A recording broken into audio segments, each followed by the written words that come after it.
안녕하세요. 토우팁입니다. 공동주택 초보 격리를 위한 내비게이션 토우팁이 시작하겠습니다. 좋아요 한번 눌러주시고 시청 부탁드리겠습니다. 오늘은 이제 결과 조회를 한번 들어가 볼게요. 시작하겠습니다. 연말정산 결과 조회. 자, 이제 요 좌측에 있는 거 제가 여러 번 강조했지만 한 번 더 얘기하면 연말정산은 이 나열된 순서대로 1, 2, 3, 4 위에서부터 아래로 쫙 하시면 돼요. 요 순서대로. 근데 맨 마지막엔 연말정산 결과 조회가 있죠. 실제로 우리가 출력해서 확인하는 건 이쪽에서 확인합니다. 연말정산 결과 조회를 선택하고 화면을 열면 오른쪽에 연말정산 결과 조회 요 화면이 떠요.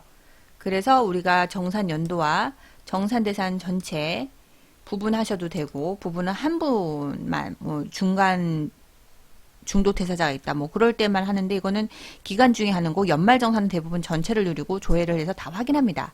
재직구분 전체 해도 되고 아니면 퇴사자 해도 되고. 그리고 출력물은 근로소득 원천징수 영수증이죠. 그죠? 이게 또 근로소득 지급 명세서하고 똑같은 거예요. 제목은 타이틀은 따로 있지만 사실은 같은 건데 제목만 따로. 근로소득 원천징수 영수증은 근로자한테 주는 거고, 근로소득 지급 명세서는 사업장에서 보관할 때 요걸로 하십니다. 어쨌든 간에 이걸 선택하고 그 다음에 조회를 누르면 작업일자는 오늘 날짜 자동으로 들어가고요. 조회를 누르면 해당 직원하고 이 사람의 과세대상 연소득 금액하고, 그죠? 근로소득, 인적공제, 이거는 근로소득공제, 인적공제, 뭐 특별공제, 뭐 과세표준, 이걸 다 뺀 나머지 과세표준에 대해서 산출세액이 있고 한 번 더 세액공제 들어가죠. 그래서 결정세액이 나오고, 그 다음에 납부 환급인지, 그 다음에 신고 구분은 신고할 사람인지 아니면 이 사람은 신고 안 한다, 비신고자는 이거 선택하고. 이게 사실은 예전 아주 맨 초창기에는 그렇게 이게 없었어요. 신고자 비신고자가 없었는데 어느 순간부터는 이게 생겼더라고요. 그러니까 요거는 괜찮은 것 같아요. 원래는 다 신고하는 게 맞죠. 근데 되게 애매하게 그 며칠이라고 그만둬서 원천징수 자체가 못하는 직원 자체가 있을 수 있잖아요. 소득 자체가. 그 원천징수 근로소득 간이지급하는 그 세율에 보면 100 얼마가 최소 금액이잖아요. 소득에 신고에. 그거서부터 100 얼마부터 그 소득세가 나오죠. 근데 그 금액조차도 안 되면 그 사람은 금액이 없어요. 그죠? 금액이 없기 때문에 그거는 굳이 나라에 신고를 안 해도 되는 분이 덜어 있을 수 있어요. 아까 소득 구간 자체가 집계가 안 되는 금액으로 미미한 사람은 비신고자를 선택할 수도 있는 거죠. 저도 있다 보니까 그런 게 있더라고요. 한 4만 원 일당 주고 끝낸 분이 있는데, 뭐 그런 분은 연말정산 대상이 아니잖아요. 그죠? 일용직이니까 해당이 안 되는 거예요. 어쨌든 그런 경우가 들어갔으면 이거는 신고자, 비신고자를 선택하는 거죠. 일용직하고 연말 근로, 연말 사업소득 뭐 이런 거 있잖아요. 이런 거는 근로소득으로 대상이 되는지 안 되는지까지는 얘기하면 이거 너무 디테일하게 깊하게 들어가니까 그거는 여기서 말하는 개념 플로어에 얘기하기는 조금 무리하다. 그거는 세법에 관련된 개념 정리가 있어야지 그거를 판단하지, 여기서는 판단하기는 좀 어렵겠죠. 자, 보면 그거는 만약 그렇게까지 보고 싶다 라고 하시는 분들은 멤버십을 가입하셔서 개념을 정리하고 들어가셔야 돼요. 여하튼 이렇게 해서 조회하면 조금만 내릴게요. 이제 여기서부터는 확인해야 되니까 좀 키울게요. 키울게요. 요렇게 근로소득 원천징수 영수증에서 그 사업장하고 대표자, 그리고 근로자, 소득자의 성함하고 주민등록번호 맞는지 한 번 더 확인하시고, 그리고 근무처명, 주, 현재죠. 우리 회사 사업장만 이 사람은 주거장 창 다녀서 이제 여기 있는 거고, 중도 입사자는 종전 거가 여기 들어갑니다. 그죠? 그리고 이거하고 이거 합친 금액 가지고 우리가 소득 명세를 가지고 세금을 계산하죠. 그리고 여기서 들어가는 그 급여 안에는 식대는 비과세 소득계에 포함되지 않습니다. 여기 안 들어가고요.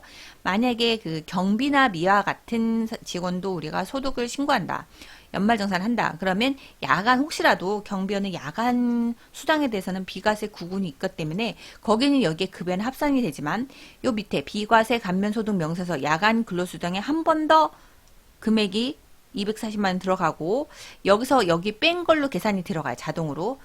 비과세는 무조건 뺀다라고 생각하시면 큰일 납니다. 비과세 중에 식대는 빼는 거고 자가운전 보조금도 빼요. 그 외 나머지 비과세는 거진 다 더하는 거야, 이쪽에. 대신 여기 야간근로, 출산보육수당, 연구보조비, 중소기업 소득세 감면 이런 거 있죠. 이거는 이쪽에 따로 표시해서 발라내는 거예요. 그리고 밑에 있는 거 구분. 결정세액 보시지, 결정세액. 이게 이 사람이 납부할 결정세액입니다. 소득세와 여기 결정세액 구간에 대한 금액이 있고 이거에 대한 세금이 있는데 현재 근무제는 납부한 거는 요거 소득세하고 지방소득세, 그죠?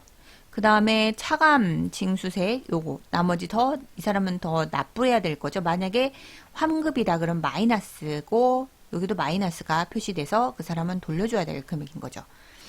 그리고 여기서 보면 소득자료 제출 집계표도 출력할 수 있어요. 여기도 마찬가지 그 사람의 제출연일, 연말정산 이거는 매수하고 건수는 사람의 건수가 제일 많아서 총 몇 매에 몇 명, 3건에 대해서 신고하는 거고 이거는 전체 토탈, 직원 전체 토탈에 대한 소득 수익 금액이고 소득세는 얼마를 납부하고 지방소득은 얼마다 이렇게 정산이 됩니다. 그리고 한 번 더 밑으로 내려가서 잠시만요. 이거 좀 줄여야겠네요. 연말정산 작업 완료한 근로자 금액을 한 번 더 확인하셔야 돼요. 그래서 이 사람이 금액이 잘못 들어가는 건지 식대가 들어갔다라든가 이런 거는 빨리 발견하셔야죠. 그리고 야간 근로수당이 있는데 이 사람이 표기가 되었다. 그럼 상관이 없는 건데 표기가 안 돼 있다. 경비원인데 안 돼 있다. 그러면 다시 입력하셔야 돼요. 그리고 참고로 누누이 얘기했지만 관리사무소의 감단직의 야간 근로수당은 해당이 되지 않습니다. 해당 직종이 아니에요. 그거 조심하셔야 돼요. 그리고 이제는 연말정산 결과조회를 한번 좀 밑으로 내려가 보겠습니다. 쭉 내려가면 자 여기서 이쪽은 글보다는 요 양식을 봐야 되니까 좀 확대를 할게요. 연금보험료금 문제 이거 국민연금에서 들어간 거는 여러분 직장에서 출력했을 때 우리가 XPRP 상으로 들어있는 건강보험, 연금, 그죠? 그 다음에 고용, 뭐 이렇게 납부한 거는 소득공제로 우리가 집어 넣어지는데 문제는 국세청에서 출력해온 자료하고 회사에서 출력되어 나온 자료하고는 틀려요. 중요한 거는 국세청에서도 알아요. 회사에서 입력한 게 더 확실하다는 거여서 회사에서도 자료를 국세청 자료는 참고만 할 뿐이지 실제 국세청 자료로 국민연금 이거를 입력하진 않아요. 왜냐하면 이거는 4대 보험을 좀 아셔야 되는데 4대보험에서는 각 공단에서 고지서를 고지서를 보내고 그 금액이 입금만 되면 제대로 입금됐다고 생각을 해요. 근데 실제는 우리가 직장인 납부 금액하고 사업장 납부하는 금액이 다르죠. 실제 그 사람이 금액이 급여에 따라서 그 금액을 납부하는 금액이 다르기 때문에 사업장에 고지서를 투여하는 4대보험은 이 사람이 이번 달에 연차를 받았는지 아니면 상여를 얼마를 더 받았는지 몰라요. 왜냐하면 전년도 소득 금액으로 고지서를 무조건 때리기 때문에.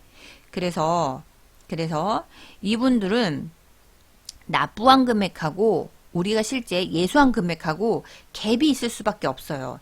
4대보험은 전년도 소득 기준으로 고지서를 하는 거고 현재 사업장에서는 산자 같은 경우는 실제 소득 금액으로 하죠. 그리고 건강보험도 소득 금액으로 하는 게 제일 좋아요.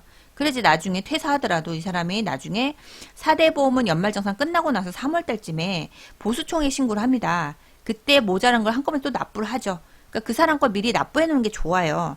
그렇기 때문에 우리는 자동 계산하게끔 설정을 해 놓죠. 그러니까 이게 차이가 날 수밖에 없어요. 그래서 사업장하고 공단에서는 국세청에 넣어준 자료는 자기네가 계산 산출한 금액을 그냥 넣어준 거야. 이 정도 우리가 납부하라 고지서 납부 받았다라는 뜻이고요. 사업장은 실제 이 사람 급여에서 예수해서 납부한 금액이잖아요. 그럼 뭘 기준으로 한다? 사업장 기준으로 한다. 이거를 좀 헷갈리시면 안 될 것 같아요. 그래서 XPRP도 국세청 자료로 입력하는 게 아니라 직원 XPRP의 건강보험 연금을 다 얘가 끌어와지게 되어 있지 그거는 선택하거나 우리가 수정할 수 없게끔 만들어져 있어요. 수정은 할 수 있긴 한데 자동으로 얘가 일단은 불러와 XPRP의 급여 테이블에서 끌어와지도록 되어 있어요. 그거는 건들지 마세요. 무조건 국세청 위주로 걔는 맞출 필요가 없어요. 우리가 사업장에서 납부하는 게 더 확실하기 때문에 그렇게 하시면 됩니다. 혹시라도 질문이 들어왔기 때문에 제가 이 말은 한 번 더 말씀드렸어요. 자, 그러면 여기서 보면 국민연금 보험은 우리가 근로자가 납부했던 금액이고 이거는 무조건 대상과 공제금액은 똑같이 100% 해줍니다. 그래서 이거 똑같은 거 보시면 되고 공적연금은 우리는 없어요. 보험료 같은 경우는 노인 장기 요양보험하고 고용보험 이것도 입력된 게 있으면 끌어와줘야겠죠. 그리고 밑으로 주택자금 입력한 건 여기 다 들어가고요. 차감소득 이거는 소득에 대해서 차감 소득공제 준 금액이죠. 이게 소득공제 해준 겁니다. 여기서 인적공제도 계산돼서 확인하셔야 돼요. 그죠? 인적공제 내가 부양가족이 있고 그 인적공제 직원이래. 인적공제에 대한 내용이 있다. 그러면 인적공제에 대해서 우리가 소득공제를 받아야 되잖아요. 그게 있는지 없는지 확인하셔야 됩니다. 우리가 알고 있는 인적공제 금액 같은 경우는 여러분들이 1인당 150만원, 내 부양가족이 하나 있다. 나를 포함해서 한 명 더 있다. 그러면 인당 150이니까 300만원이 소득공제가 돼야 되고, 그 다음에 부녀자 공제가 내가 있다. 남편 없이 자녀를 부양한다. 또는 결혼하지 않고 내가 직계 존속을 부양하고 있다. 라고 하면 이제 연 50만원까지 소득공제 되죠. 그러면 내 기본공제 150에다가 부모님 만약에 경로자까지 있다. 그러면 150 안에 추가공제 100까지 하면은 300에 400이죠. 그 다음에 부녀자면 450만원까지 그게 인적공제가 들어가는지 이런 식으로 확인할 수 있어요. 그런 거 확인하고 들어오셔야 됩니다. 입력만 잘하면 잘 들어가는데 입력 자칫 잘못해서 거기에 출력되면 본인이 확인할 수 있으셔야 돼요. 그리고 연금계좌라든가 그 다음에 보험료, 보장성 보험료는 우리가 사재보험이죠. 무슨 화재보험이라든가 그런 거. 그 다음에 장애인이 있다 그러면 장애인 전용 보장성이지 일반 보장성 보장에다 넣으시면 안 돼요. 세율이 달라요. 그러니까 적용되는 율이 달라기 때문에 이건 나눠져 있는 거고 의료비, 교육비, 정치자금 기부금, 법정 기부금. 기부금은 되게 중요해서 이렇게 칸이 하나하나 나눠져 있는 거예요. 그러면 이제 세액공제까지 들어가죠. 그러면 나중에 우리가 세액공제했고 결정세액이 나옵니다. 이거는 납부해야 될 세금. 이 사람은 돈을 더 토해내야 되네요. 이런 식으로. 근데 여기서 표준세액공제라는 게 있어요. 요건 뭐냐면 이 사람이 만약에 근로자 한 분이 카드도 쓴 것도 안 주고 그 다음에 무슨 부양가족 자료도 안 주고 이런 분이 있어요. 근데 이렇게 아예 특별소득공제도 세액공제도 소득공제도 신청하지 않았다. 그러면 이분은 그래서 그래도 네 근로자인데 그래도 한 번만 더 깎아줄게. 그게 결정세액 같이 세액공제를 그냥 기본적으로 아무것도 안 한 사람은 기본을 13만 원을 까줘요. 납부했던 세금에서 13만 원은 까주는 걸로. 물론 이 사람이 더 토해낼 거 있으면 토해낼 금액에서 13만 원 까주는 거죠. 요거를 해준다는 겁니다. 그래서 특별소득공제, 그러니까 우리가 세액공제, 특별소득공제하고 나머지 다 공제한 금액을 비교했을 때 이 13만 원보다도 적다 그러면 얘가 좀 더 무조건 큰 표준세액공제 기본으로 하는 13만 원을 얘가 자동으로 표기하고 계산해 주고요. 이거보다 소득공제나 세액공제 했더니 13만 원 그것보다 크다. 그러면 그거 큰 기준으로 세액공제를 해준다는 거죠. 소득공제를 해주고. 그래서 일단은 유리한 쪽으로 계산된다라는 것만 참고를 하시면 돼요. 여기까지. 그러니까 연말정산 결과조회를 확인할 때 여러분들이 뭐가 맞는지 안 맞는지 한 번쯤은 확인해 주셔야 돼요. 그래서 연말정산 결과조회를 출력하고 이 사람이 뭐가 되어 있는지 이 항목들이 제대로 들어가 있는지 확인할 줄 아셔야지 내가 입력했어 다시 한번 하나하나 들어가서 너무 귀찮아 라고 하시면 이 출력한 거를 검토 안 하고 했다가 나중에 근로자든 아니면 세무서 당국이든 곤란한 상황이 있을 수도 있다. 뭐든지 세무 관련해서는 돌다리도 두들기고 재차 두들기고 하셔야지 실수하시면 안 됩니다. 고치는 게 더 골치 아파요. 차라리 지금 확인하시는 게 제일 좋습니다. 자, 그럼 오늘 여기까지. 오늘도 여러분 실력을 키우고 화이팅! 좋아요, 구독, 공유, 알람 신청 부탁드립니다. 또 뵙겠습니다.